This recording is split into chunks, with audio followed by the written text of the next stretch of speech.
అందరికీ నమస్కారం అండి. Welcome to our channel. ప్రభుత్వ ఉద్యోగ పెన్షనర్ల తాజా సమాచారంలో భాగంగా డీఏ అనేది బేసిక్ పేలో మెర్చవుతుందా? కొత్త పీఆర్సీకి అడుగులు సుగమం.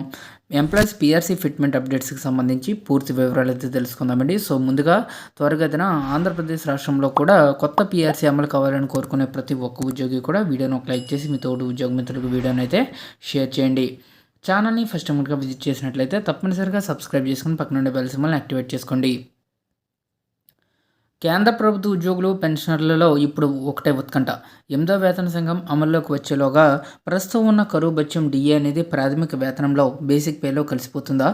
సో ఇక్కడ మెయిన్గా ఈ చర్చ గల కారణాలు ప్రభుత్వ నిర్ణయాలు ఒకసారి తెలుసుకున్నట్లయితే 8వ పే కమిషన్ అమలు ఎప్పుడంటే యాక్చువల్గా 2025 డిసెంబర్ 31తో 7వ పే కమిషన్ ముగిసింది. ఇక 2026 జనవరి జూన్ కాలానికి పెరగాల్సిన డిఏ 7వ వేతన సంఘం పరిధిలోకి అయితే రాదండి. ఇక 8వ వేతన సంఘం తన పనిని ప్రారంభించినప్పటికీ దాన్ని సిఫార్సులు కార్యరూపం దాల్చడానికి ఇంకా చాలా సమయం పట్టేలా ఉంది. సాధారణంగా ఏదైనా వేతన సంఘం తన నివేదికను సమర్పించడానికి కనీసం 18 నెలలు అంటే సంవత్సరంన్నర టైం అయితే తీసుకుంటుంది. ఆ తర్వాత ప్రభుత్వం దాన్ని సమీక్షించి కేబినెట్ ఆమోదం పొంది అమలు చేయడానికి మరో 6 మంత్స్ పడుతుంది. ఈ లెక్కను చూస్తే 8వ వేతన సంఘం సిఫార్సులు 2027 చివరి కంటే ముందే అమలయ్యే అవకాశం కనిపించడం లేదు. మరోవైపు ప్రస్తుత డిఏ 58% చేరుకోవడంతో కొత్త పే కమిషన్ వచ్చే వరకు మధ్యంతర ఊరటగా డిఏని బేసిక్ పేలో కలపాలని ఉద్యోగ సంఘాలు అయితే డిమాండ్లు అయితే చేస్తున్నాయి. విలీన ప్రతిపాదన లేదు స్పష్టం చేసిన కేంద్రం.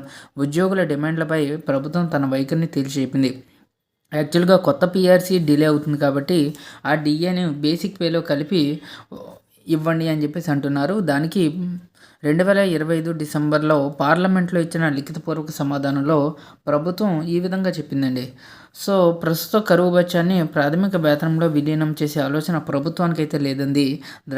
ద్రవ్యోల్బణం వల్ల కలిగే భారాన్ని తగ్గించడానికి ఏటా 2 సార్లు ఇచ్చే డిఏ టీఆర్పీ సరిపోతుందని ప్రభుత్వం భావిస్తుంది. దీనికోసం వేతన నిర్మాణంలో మార్పులు చేయాల్సిన అవసరం లేదని తేల్చి చెప్పింది.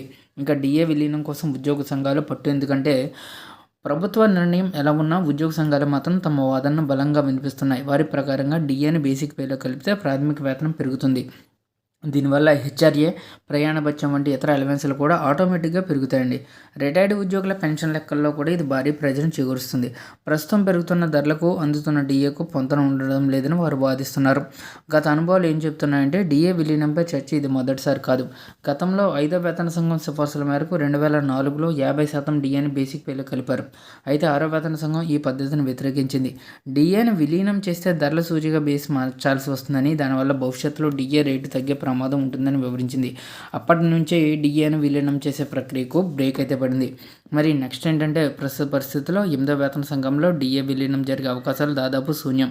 ఇక 8వ వేతన సంఘం నివేదిక వచ్చే వరకు ఉద్యోగులు, పెన్షనర్లు 6 నెలలకి ఒకసారి పెరిగే డిఏ పైన ఆధారపడక తప్పదు. ప్రభుత్వం తన నిర్ణయంలో మార్పు చేసుకునే యోచనలో లేనట్టు కనిపిస్తుంది.